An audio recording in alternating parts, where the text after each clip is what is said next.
Good morning, good evening, good afternoon, good whenever you're checking out this video. My name is Omar Ford and I am the managing editor of MDDI for those who are not initiated. For those who are initiated, you already know who I am. And this is of course tape. This isn't the live deal. If you want the live deal, you can check out my colleague Amanda Peterson, who gives her thoughts on med tech and kind of answers your questions during her Facebook Live coffee break.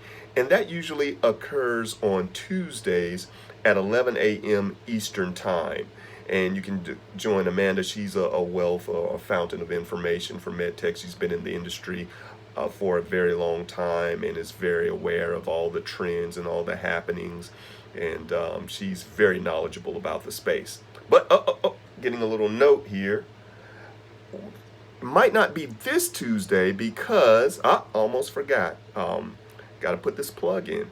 MDDI is hosting our webinar series. The EU medical device regulation. What does postponement mean for medtech? And that's an event that's going to be a webinar, and it's going to be taking up the whole week, just about Monday through Wednesday. In fact, we kick off with a session, Practical European MDR Activities and Strategies. That starts Monday at 11 a.m. Eastern Time, and the moderator will be none other than yours truly, me.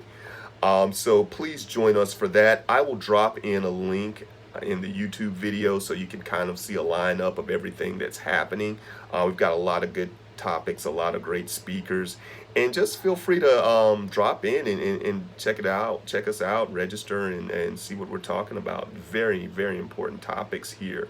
But for today's purposes, before I start, you guys see the white background, which my wife has been getting on me about. She says, Omar, if you're going to do these videos, you need more video, you need more background, you need more colorful backgrounds, you need stuff in there. You're going to bore your audience. And I hope I'm not doing that. Please have mercy on me. As many of you know, we moved into this house a couple months ago. We're still getting organized. My workspace still hasn't come in yet. It was supposed to come in about a month ago, but it's still not here. So I'm leasing space from my son, from my 6-year-old son. I'm in a little alcove from his room, and he's pretty cool about letting me stay here. He's kind of upped the rent now to $2 a session a day, so it's getting kind of steep, but other than that, he's a pretty cool landlord. Anyhow, today I wanted to talk about something that I noticed, a trend, a company that's really starting to stand out, and it's kind of trending, so to speak. And that company is Tandem. And Tandem has been super busy lately, super busy making deals and just getting into different collaborations with companies. And before I go into Tandem, I want to say this, and I want to kind of tip my hand a little bit and show you why I'm speaking about the company. Usually as a journalist, when we see companies making the news or making the headlines over and over again, that kind of starts a trend. It shows us that company has some sort of momentum. To give you an example, back in 2018, we saw Boston Scientific making acquisitions. And after I think about the second or third acquisition, we were like, hey, Boston Sci is on to something here. Boston Sci is really has a lot of momentum and it's moving forward. We need to pay attention to this. We need to pay attention to Boston Sci. And sure enough, after about a dozen acquisitions announced that year in 2018, our foresight kind of paid off, because Boston Scientific was busy and it was making moves, and we did catch it early enough. After the second or third deal, we were like, hey, we need to start paying attention to this trend. Well, I kind of see something similar with Tandem. And Tandem is in the diabetes management space. And what Tandem has been doing lately is they've been partnering and finalizing agreements with some pretty strong powerhouses in med tech.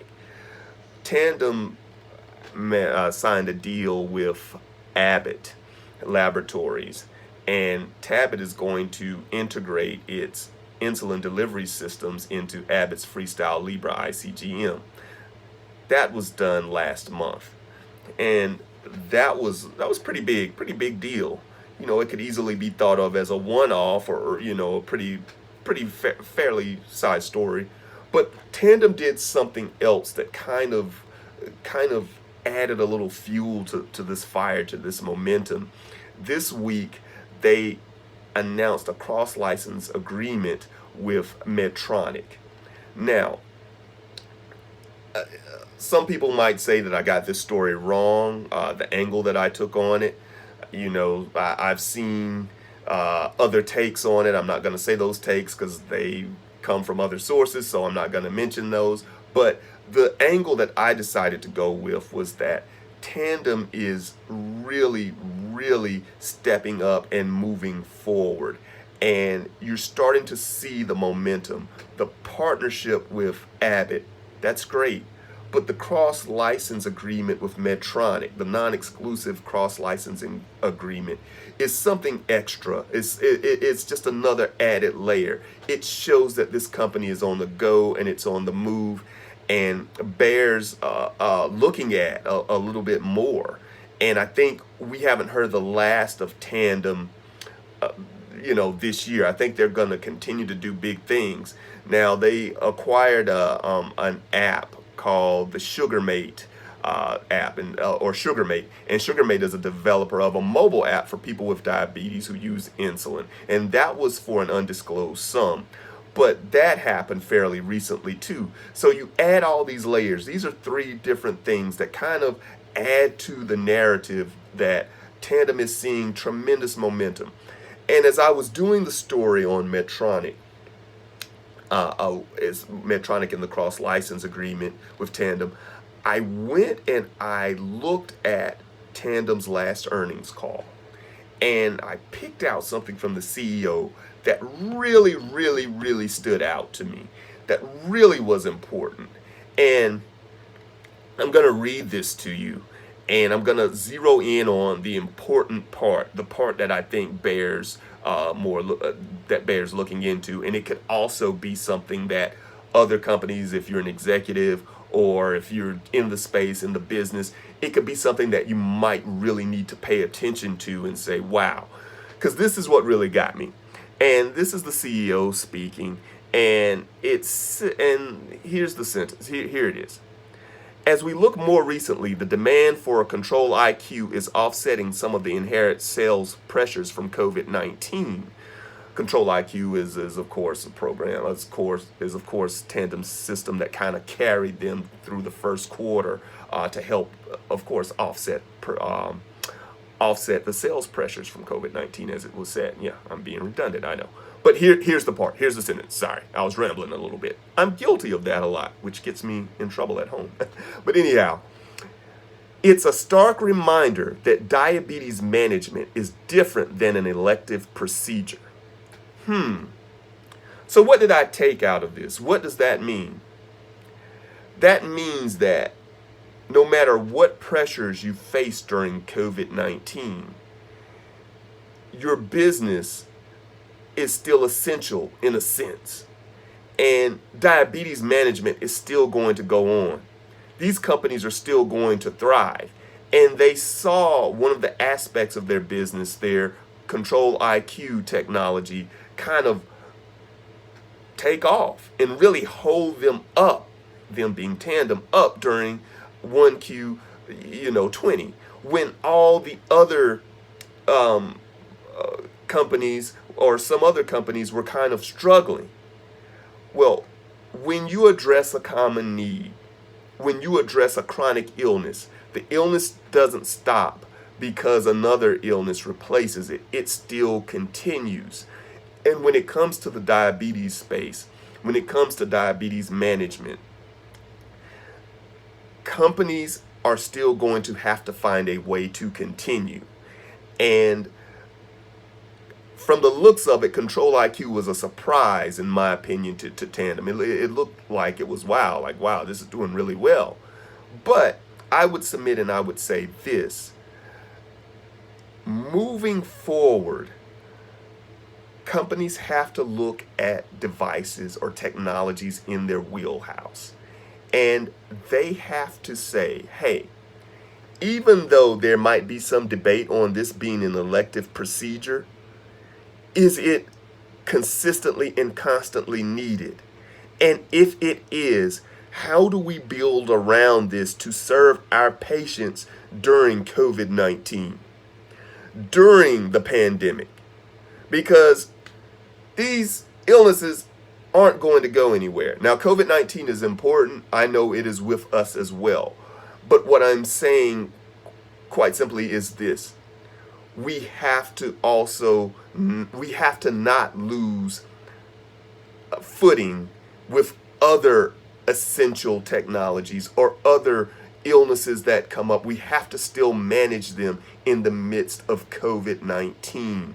You know, it's added pressure, yes, but it is pressure that needs to happen because these disease states keep moving, and they don't care if there's a new kid on the block like COVID-19 or there's a resurgence of an old kid on the block like the bubonic plague, which was in the news recently. It's crazy. Not saying that the bubonic plague is coming here, not saying anything like that. Disclaimer, just throwing it in, just trying to make a point. Anyhow, those are my thoughts, and it will be interesting to see what Tandem is doing with this momentum. I think we're going to see big things from Tandem this year. I think Tandem is on a roll. It's certainly gained a lot of just momentum and just a lot of speed, and it's making these core partnerships and these collaborations. Abbott and Medtronic, these are no slouches in the diabetes management space. I mean, you look at the Freestyle Libre, it was a game-changing technology, and so was Medtronic's artificial pancreas. It was an incredible approval at the time. Both were. So, you know, this is definitely significant, and it will be interesting to see where Tandem is a few months from now, to see if they continue this momentum, which, in my opinion, I think they will continue it. Anyhow, this is Omar Ford, again, managing editor of MDDI, with just my take on the medtech industry and just my rambling. Still haven't decided what I'm going to call these videos. Still in digging the loose format that I have. And I'm looking forward to your comments. You know, if you have suggestions, you know, if you want to see plants in the background, if you want to see me shave, which I think my kids, my wife, everybody wants me to shave at this point. They want me to get a haircut too, but still nervous about it, guys. I know, we're like 4 videos in and I haven't done anything about it, but hopefully that will change. Anyhow, you all stay safe out there, be careful, and we will talk to you next time. And I will drop a link about our webinars next week, so check those out, and we'll see you then. Talk to you later. Bye.